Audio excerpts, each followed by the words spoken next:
पेट्रोलले मूल्य सरकारले बढाएको मूल्यको यो मूल्य वृद्धिको विरुद्धमा आन्दोलन र नेपाल आयल निगमले पेट्रोलियम पदार्थको मूल्य वृद्धि गर्यो पछिल्लो स्थितिमा र उनले त हप्ता दिन 10 दिन 15 दिनको अन्तरालमा मूल्य वृद्धि गर्दै आइराखेको थियो। तर पछिल्लो अवस्थामा चाहिँ यही कार्तिक 12 गते राति पेट्रोल डिजेल र मट्टीतेलमा 3-3 रुपैयाँ र त्यसै गरी खाना पकाउने एलपी ग्यासमा 50 रुपैयाँ मूल्य वृद्धि गरेको थियो। तर त्यसको 12 दिन पनि नबित्दै फेरि कार्तिक 24 गते राति फेरि अर्को मूल्य वृद्धि गर्यो। छिटो गरिरहेछ र छिटो 12 दिनकै अन्तरालमा फेरि पेट्रोल डिजेल र मट्टीतेलमा 3-3 रुपैयाँ र खाना पकाउने एलपी ग्यासमा त 75 रुपैयाँ मूल्य वृद्धि गर्यो कि 12 दिनको अन्तरालमै खाना पकाउने एलपी ग्यासको 125 रुपैयाँ मूल्य वृद्धि भयो र डिजेल पेट्रोल र मट्टीतेलको 6 रुपैयाँले मूल्य वृद्धि भयो। र यो पेट्रोलियम पदार्थमा भएको मूल्य वृद्धिले सबै क्षेत्रमा यसले प्रभाव पार्छ। यसले खाद्यान्नको स्वत मूल्य वृद्धि हुन्छ, यातायातको भाडा बढ्छ र सबै क्षेत्रमा यसले चाहिँ मूल्य वृद्धि हुन्छ र त्यसले गर्दाखेरि नेपाली जनताको जनजीवन असाध्यै कष्टकर र असाध्यै अस्तव्यस्त र कठिनको स्थिति बन्छ र अहिले त्यो बनिराखेको छ। र त्यसो हुँदाखेरि हामीले पेट्रोलियम पदार्थमा गरिएको मूल्य वृद्धि अविलम्ब फिर्ता गर्नुपर्छ। यो जनताको जीवनसँग जोडिएको विषय छ, जनताको गाँससँग जोडिएको विषय छ, जनताको दैनिक चाहिँ गतिविधिसँग जोडिएको विषय छ। र त्यसो भएको कारणले गर्दा नेपाल सरकार गम्भीर बन्नुपर्छ। नेपाल सरकार चाहिँ छ भन्ने जनतालाई अनुभूति गराउने त्यो वातावरण तयार गर्न जरुरी छ। र अहिलेको जो सरकारको गठबन्धन छ 5 दलीय गठबन्धन र यो एउटा जो संघर्षबाटै आएको त हो, तर पनि नेपाली जनताप्रति जवाफदेही यदि हुँदैन भने अब विद्यार्थीहरू त जहिले पनि के हो त भने विद्यार्थीहरूले त आन्दोलन गर्छौं र हाम्रो संगठन अखिल क्रान्तिकारीले एकल रूपमा पनि हामी संघर्षको कार्यक्रमहरूलाई अगाडि बढाइराखेका थियौं। र अब मैले अहिले जोड्दै थिएँ, एकल रूपमा पनि हामीले संघर्षको कार्यक्रमहरू अगाडि बढाइराखेका थियौं र अनि पछि हामीले संयुक्त रूपमा पनि हामीले छलफल गर्यौं र अहिले सत्तामा भएका राजनीतिक पार्टी निकटका विद्यार्थी संगठनका नेतृत्व साथीहरू अध्यक्ष साथीहरूसँग पनि हामीले छलफल गर्यौं र गरिसके पछाडि यो भनेको आम जनताको जीवनसँग जोडिएको विषय छ र यसमा संयुक्त रूपमा जाउँ भनेर हामीले त्यहाँ छलफल गर्दाखेरि नेभी संघ संयुक्तमा आएन र नेभी संघ बाहेक अहिले 5 दलीय गठबन्धनमा भएका 4 वटा विद्यार्थी संगठन हुनुहुन्छ र त्यसपछि हामी 2टा विद्यार्थी संगठन छौं र 6 वटाको चाहिँ अहिले चाहिँ संयुक्त विद्यार्थी संगठनको तर्फबाट संघर्षको कार्यक्रमहरू अगाडि बढिराखेका छ र त्यो पहिलो चरणको संघर्षको कार्यक्रम हामीले 25 गतेदेखि हामी 2 गतेसम्म हामीले गर्यौं र दोस्रो चरणको कार्यक्रम त्यसपछि हामीले त्यसलाई अगाडि बढायौं र बढाउने सन्दर्भमा भोलि चाहिँ हामीले भोलि गर्न लागेको कार्यक्रम चाहिँ आयल निगम घाटामा छ र त्यसो भएको कारणले गर्दाखेरि 1-1 रुपैयाँ संकलन गरेर आयल निगमको घाटा पूर्ति गर्नको लागि हामीले त्यहाँ उनीहरूलाई चाहिँ त्यो चाहिँ दिने भनेर हामीले सांकेतिक विरोध प्रदर्शन कार्यक्रम हामीले गरिराखेका छौं। किनकि अहिले हेर्नुस् सबैभन्दा लाजमर्दो कुरो त यहाँ एउटा कुरा के भन्ने गरिन्छ भने मान्छेहरूलाई अब इन्डियामा भन्दा नेपालमा सस्तो छ डिजेल पेट्रोल मट्टीतेल र खाना पकाउने एलपी ग्यास सस्तो छ भनेर भनिराखिया छ। त्यो साँच्चै हो र तर त्यो सस्तो त छ, तर त्यो बहानामा यहाँ के गर्न खोजिएको हो भने नि अनि सीमाबाट डिजेल पेट्रोल र मट्टीतेल चाहिँ भारत निकासी गर्छन्। त्यसो भएको कारणले गर्दाखेरि चाहिँ हामीलाई समस्या हुन्छ भन्ने ढंगबाट उनीहरूले आइराखेका छन्। तर सारभूत कुरो के हो भने नि अहिले 83 रुपैयाँमा पेट्रोल चाहिँ नेपाल सरकारले ल्याउँछ, आयल निगमले ल्याउँछ। खरिद मूल्य 83 रुपैयाँ छ।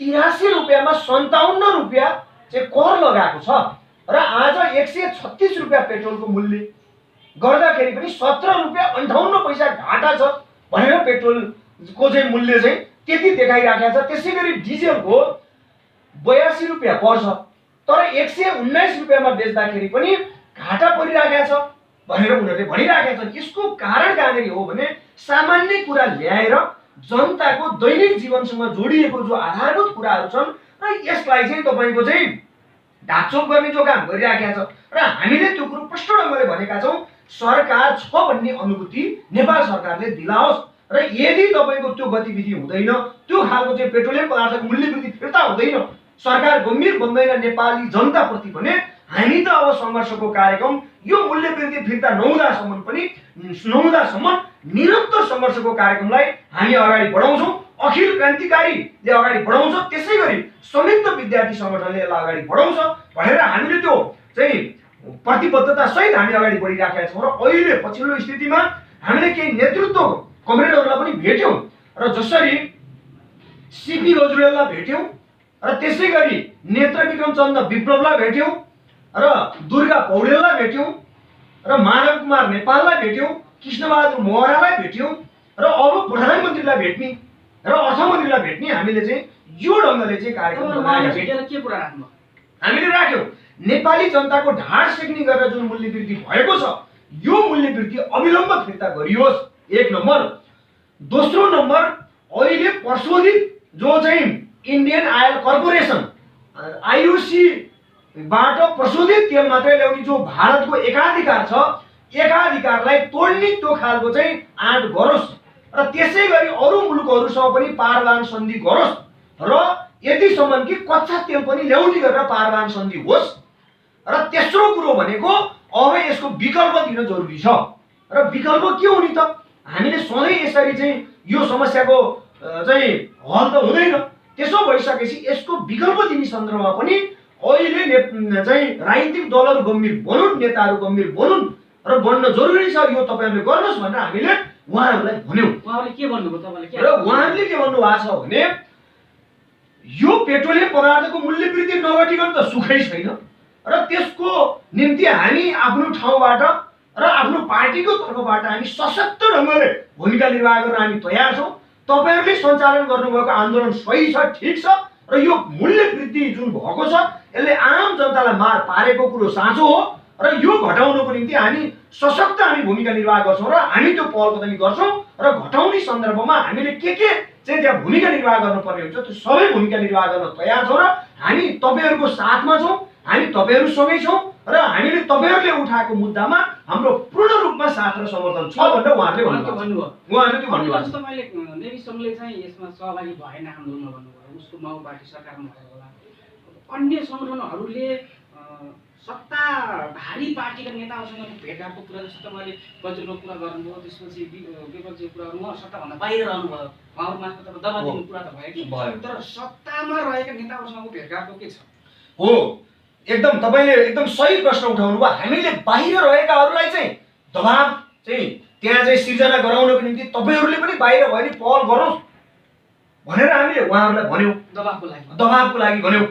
सीपी गजुरेल कमरेड र नेत्रविक्रम चन्द विप्लव कमरेडलाई र खास गरी यो हामीले चाहिँ प्रेसरले चाहिँ हामीले सरकारमा भएका राजनीतिक पार्टीका लिडरसिपहरू माधव कुमार नेपाल, कृष्णबहादुर महरालाई हामीले विशेष जोड गर्यौँ र के भन्यौँ भने यो मूल्य वृद्धि फिर्ता नहुँदासम्म हामी कुनै हालतमा पनि हामी ब्याक हुनेवाला छैनौँ र हामी जस्तो सुकै सङ्घर्षको आँधीबेरी सृष्टि गर्नु परे पनि हामी त्यो गर्न तयार छौँ। तर यदि कोही कसैले दायाँ बायाँ गरेर यो आन्दोलनबाट उम्किने, त्यो खालको चाहिँ आन्दोलनलाई तुल्याउने र यो वा त्यो बहानामा त्यहाँबाट भाग्ने खेल चाहिँ कसैबाट हुन्छ भने नेपाली जनताले कसैलाई पनि छोड्दैन भन्ने हामीले भन्यौँ। नेवीसँग सहभागी नहुनुको कारण चाहिँ के भन्नुभएको छ उहाँले? अब उहाँहरूले चाहिँ के भन्नुभएको छ भनेदेखि अब कुरा हुँदाखेरि मूल्य वृद्धि घटाउनुपर्छ चाहिँ भन्नुहुन्छ, तर संयुक्त रूपमा उहाँहरूले चाहिँ संयुक्त रूपमा आन्दोलनमा उहाँहरू आइराख्नु भएको छैन। सरकार आफ्नै पार्टीको भएको हुनाले दबाब परेको अब त्यो पनि अब हुनसक्छ र जहाँसम्म लाग्छ नेवीसँगै त्यो आँट गर्नु पर्थ्यो।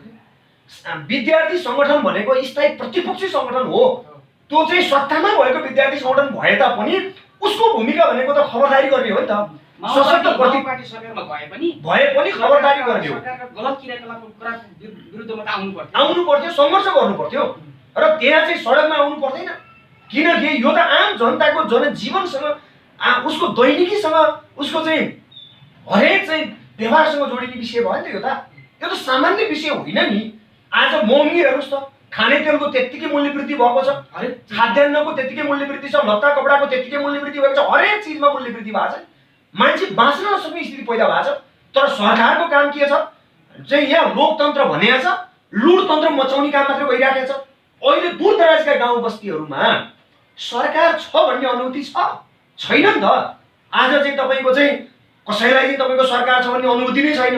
यस्तो भएको छ कि सरकार त बढ्न भएको छ, भारी भएको छ, कर मात्रै लिन्छ, जनतालाई दुःख मात्रै दिन्छ, राहत र सेवा भन्ने छैन, राहत भन्ने छैन, सेवा छैन। अब यो अब यति भइरहेर तपाईँहरूको विद्यार्थी आन्दोलनको अबको कार्यक्रम चाहिँ छोड्नु पर्यो।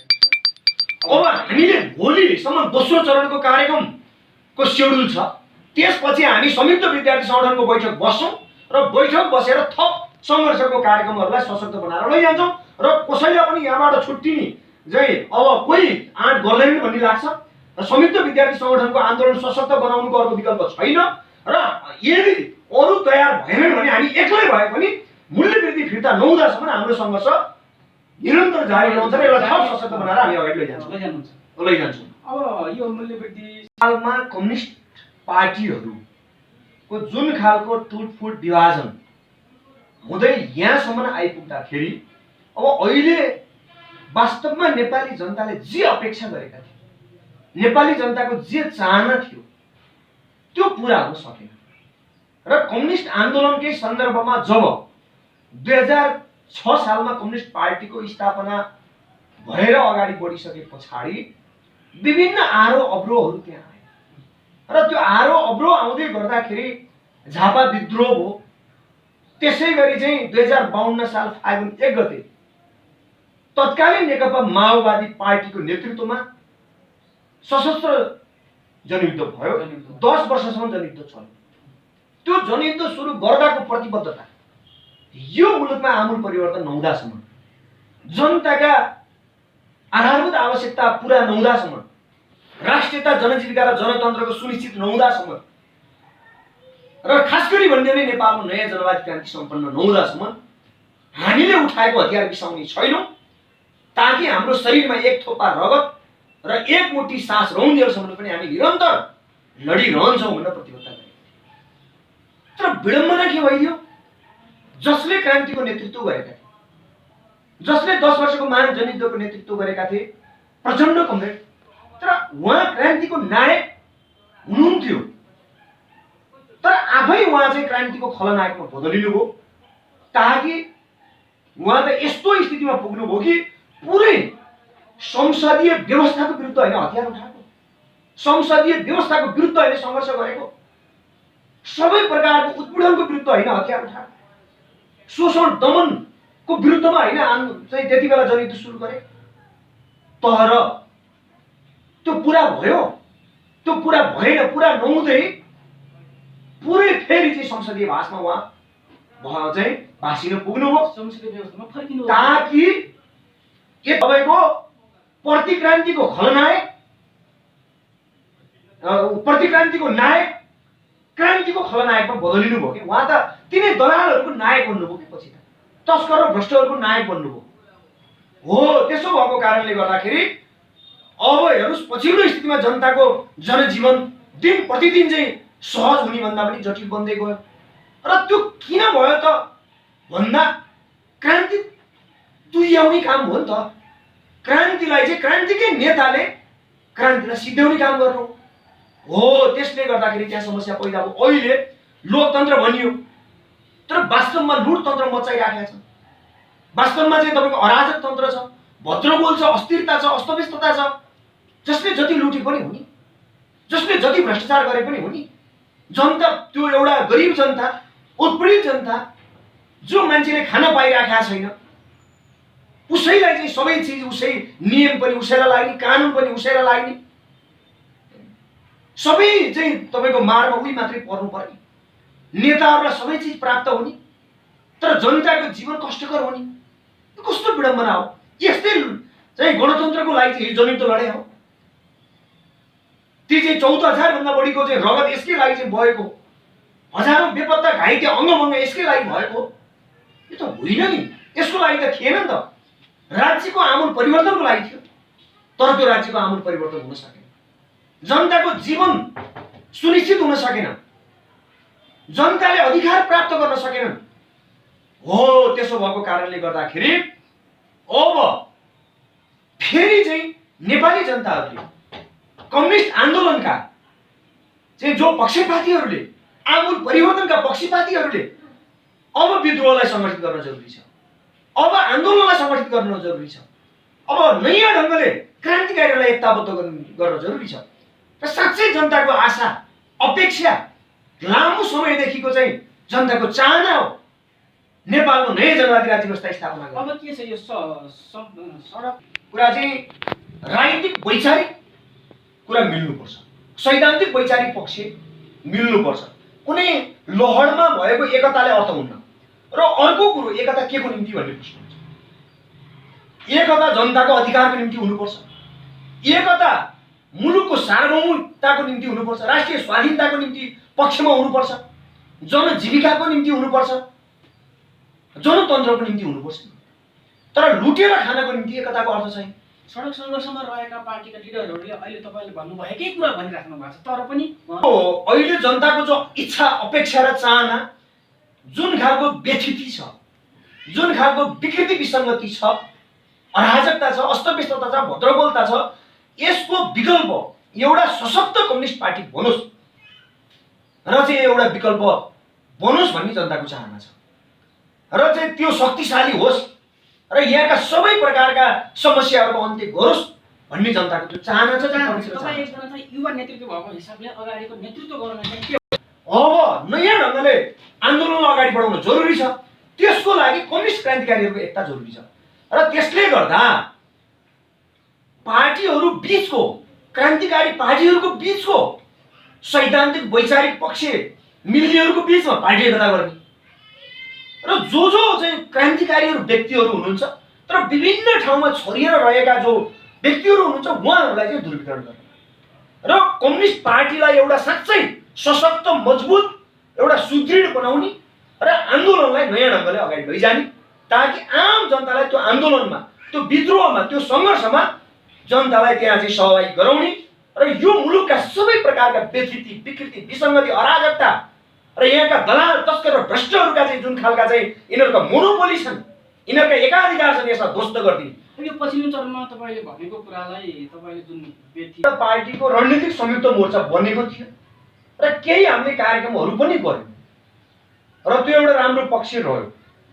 तर पछिल्लो स्थितिमा हामीले यसलाई अलि फराकिलो बनाएर योभन्दा अझ माथि उठेर सबै क्रान्तिकारी कम्युनिस्ट पार्टीहरूको बीचमा एकताबद्ध गर्नुपर्छ र सबै क्रान्तिकारी कम्युनिस्टहरूलाई हामीले चाहिँ एक ठाउँमा ल्याउनुपर्छ र त्यसै गरी विभिन्न पार्टीमा रहेका जो क्रान्तिकारी व्यक्तित्वहरू हुनुहुन्छ उहाँहरूलाई ध्रुवीकरण गर्नुपर्छ र एउटा सशक्त खालको चाहिँ कम्युनिस्ट पार्टी हामीले निर्माण गर्नुपर्छ र त्यो चाहिँ क्रान्तिको निम्ति, विद्रोहको निम्ति, जनताको अधिकार स्थापित गर्ने एउटा चाहिँ सशक्त चाहिँ पार्टी हामीले निर्माण गर्नु जरुरी छ र चाहिँ आन्दोलनलाई अगाडि बढाउनु जरुरी छ। त्यो आँट साहस हामी सबैले गर्न जरुरी छ। र अर्को कुरो कहाँनिर भने एउटा त वैचारिक पक्ष, अर्को चाहिँ तपाईँको प्राविधिक पक्ष पनि हुने क्या। पार्टी एकतामा बाधा चाहिँ त्यहाँ पनि छ। एकतै भइदियो भने मेरो पोजिसन के हुन्छ भन्ने पनि छ कि समस्या कतिपय।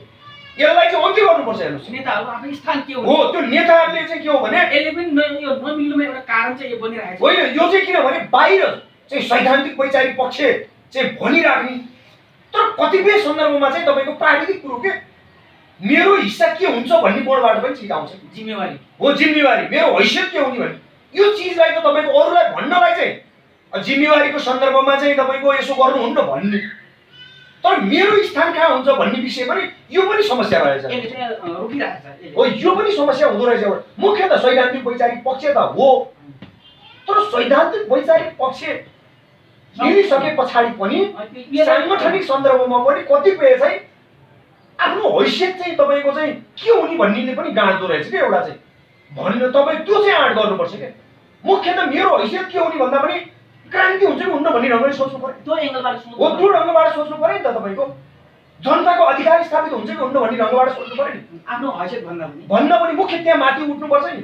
हामीले अरूलाई भन्न चाहिँ भन्दिने यो कम्युनिस्ट पार्टीमा एउटा यो समस्या रहेछ भन्ने चाहिँ मलाई राम्रो चाहिँ बोध भयो। अरूलाई भन्ने हेर्नुहोस् चाहिँ पदको विषयमा, तर आफू चाहिँ के हो त भन्दा मरिगए, सकि नसकी पनि जे भए तापनि मेरो हैसियत चाहिँ के हुन्छ भन्ने कोणबाट मात्रै चाहिँ तपाईँको त्यो चिजलाई पनि हेर्ने अनि देखाउने के हो त भन्दा सैद्धान्तिक वैचारिक पक्षलाई चाहिँ देखाइदिने। किनभने त्यो बाहिर देखाउने फ्रेमवर्क जस्तो हो यो पनि एउटा समस्या रहेछ हेर्नुहोस् है। अब हामी कार्यक्रमको करिब अन्तिमतिर एउटा कुरा कहाँनिर हो भने नि तपाईँको सबै चाहिँ छरिएर रहेका ती साना पार्टीहरू या चाहिँ विभिन्न पार्टीमा रहेका क्रान्तिकारी व्यक्तिहरूलाई हामीले एकताबद्ध गर्नुपर्छ र यसलाई हामी अलिक फराकिलो दायरामा हामी जानुपर्छ। हामी साँगुरो घेराबाट माथि उठ्नुपर्छ।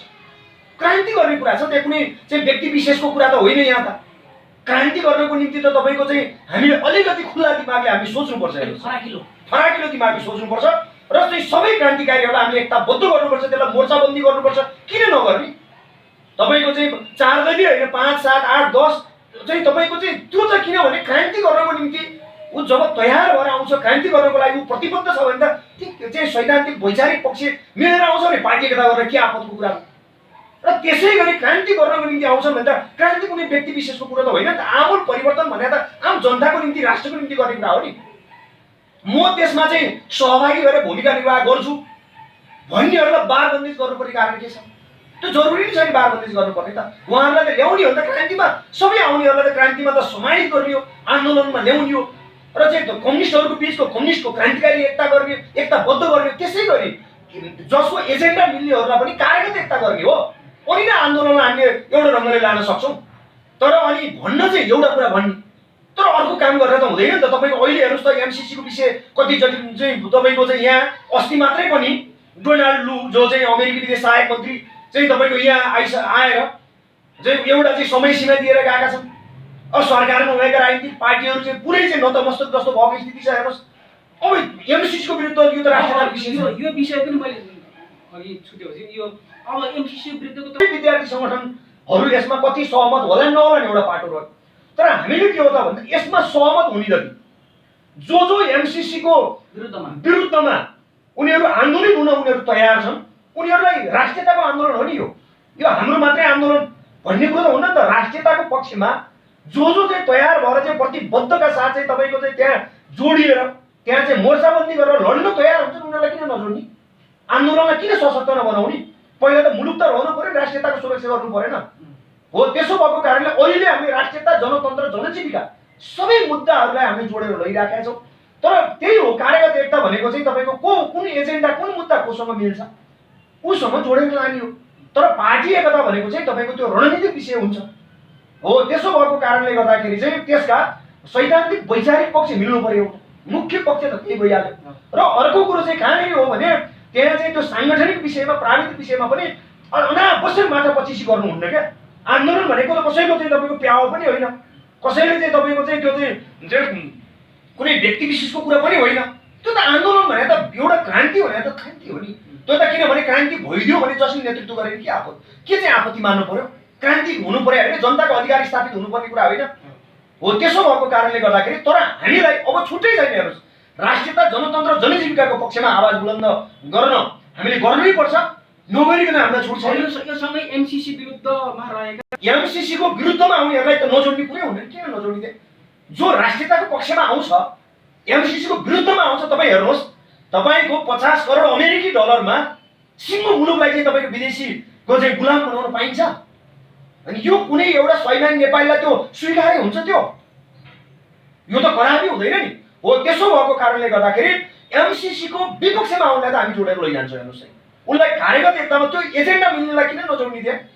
र त्यो चाहिँ देशभक्तहरूलाई त हामीले जोडेर लानुपर्छ नि। सबै क्रान्तिकारीहरू, देशभक्तहरूलाई त्यहाँ जोडेर एमसिसीको विरुद्धको आन्दोलनलाई सशक्त बनाउनु जरुरी छ। बनाउनु पर्छ। पहल चाहिँ यो हुन्छ। हामीले त गरिरहेका छौँ। कार्यगत एकता त अहिले छ त। तपाईँको 27 दलीय मोर्चाको कार्यगत एकता छ।